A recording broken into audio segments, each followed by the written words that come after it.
Hello mga mare! Welcome to my mini vlog!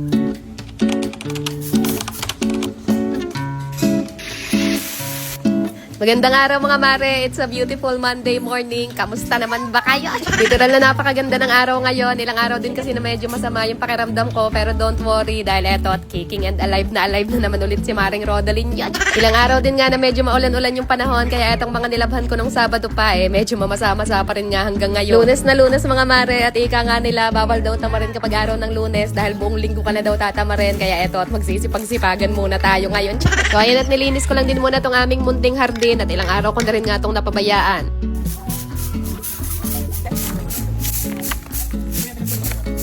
Tinanggalan ko lang din muna ng mga natuto yung bulaklak tong tanim namin na rose dito. Then pumitas lang din ako ng konting bulaklak dyan para ipanglagay ko dito sa vase. Ganito lang talaga yung gusto kong panahon mga mare. Yung hindi masyadong mainit yung sikat ng araw. Tapos napaka-presko lang din ng simoy ng hangin. At pansinin nyo rin naman tong pa-headband kong nalalaman dito. Ano, bagay batch. Nako, ilang araw na rin talaga akong tiis ganda dito sa buhok ko mga mare. Alam nyo naman at kakapariban ko pa nga lang. Kaya tinitiis ko talaga wag muna itali kahit init na ako. Anong nakarana na grocery kami, nakakita ako ng ganitong pork steak sa supermarket. Kaya for today's lunch namin, magluluto lang ako ng steak-steakan ko. No? Tinanggal ko lang din muna tong balat ng baboy at itatabi lang din natin yan at pwede pa rin natin ulit yan magamit sa sunod. First time ko lang magluluto ng ganito ngayon mga mare, kaya nanood lang ako sa YouTube kung paano magluto ng ganito at ang sabi nga doon, pat dry daw muna magkabilang side ng karne. And then i-season lang daw yan ng generous amount ng salt and pepper and then i-massage lang daw ng ganyan. Charot! Alam niyo mga mare, hindi pa ako nakatry ng totoong steak talaga, yung may medium rare pa na tinatawag na ganyan at sana soon syempre matry din natin, di ba? Balita ko kasi ang mahal daw ng isang order ng ganon, kaya sa ngayon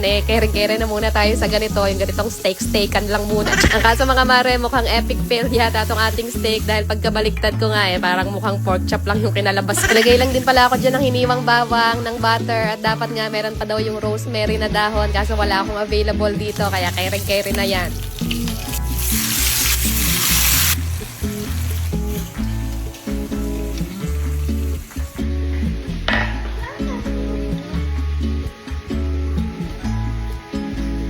Para lang siyang pork chop.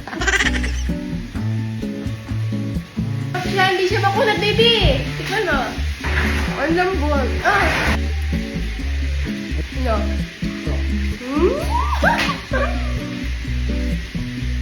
Last.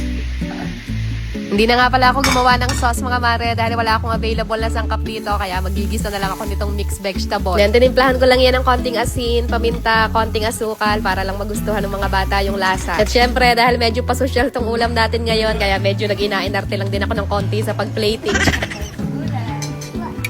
Ginait na. Kain! Yummy!